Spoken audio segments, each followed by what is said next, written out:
Saya Hotman Titus Matondang NPM 208200014. Di sini saya akan menjelaskan tentang Voles Preludes Debus Claude Achel. Voles adalah komposisi oleh Claude Debussy untuk piano solo dari tahun 1909. Ini adalah bagian kedua dari 12 prelude yang diterbitkan pada tahun 1910. Judulnya dapat diterjemahkan sebagai kerudung atau layar. Kedua makna tersebut dapat dihubungkan dengan struktur musik.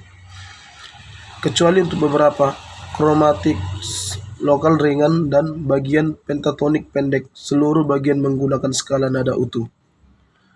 Dalam bentuk yang diterbitkan, Preludes memiliki judul masing-masing yang dicetak tidak di awal tetapi di akhir. Struktur potongan mengikuti bentuk terner ABA. A dimulai di M1, B dimulai di M42, dan A dimulai di M48. Bentuk tiga bagian ini diartikulasikan oleh struktur dinamis. A dan A hanya memiliki dinamika lembut, sedangkan B memiliki dinamika yang lebih luas dari piano ke forte. Bagian B juga dipisahkan oleh tempo yang lebih cepat dan peningkatan kepadatan nada. Akhirnya bagian A dan A dicirikan oleh tangga nada utuh. Skala nada utuh dan dinamika lembut memberikan bagian A dan A suasana misterius dan menakutkan. Di bagian B dinamika yang lebih keras, bagian yang lebih cepat, dan tangga nada pentatonik yang lebih konsonan dan akrab memberi pendengaran jeda dari nada menakutkan. Mungkin momen kejelasan yang singkat. Di sini saya akan menjelaskan tentang Maurice Ravel La Valse.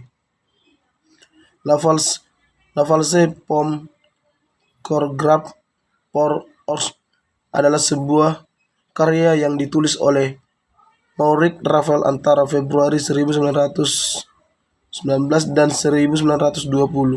Itu pertama kali dilakukan pada tanggal 12 Desember 1920 di Paris.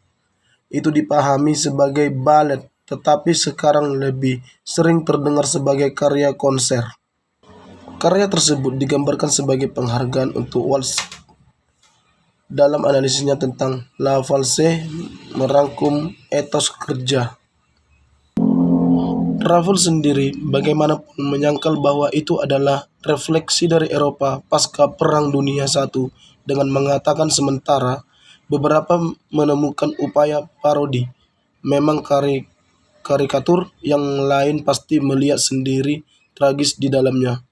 Akhir Kekaisaran Kedua, situasi di Wina setelah perang, dan lain-lain. Tarian ini mungkin tampak tragis seperti emosi lainnya didorong ke ekstrem.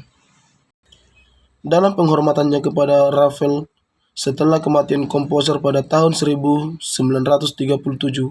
Paul Landrum menggambarkan karya tersebut sebagai komposisi Ravel yang paling tidak terduga, mengungkapkan kepada kita sampai sekarang ke dalam romantisisme, kekuatan semangat dan kegairahan yang tak terduga dalam musisi ini yang ekspresinya biasanya terbatas pada manifestasi dari seseorang jenius yang pada dasarnya klasik. Serangkaian waltz mengikuti masing-masing dengan karakternya sendiri, bergantian dengan urutan keras dan lembut, variasi dengan oboe, biola, dan seruling ringan sedikit pemalu tapi tetap manis dan elegan.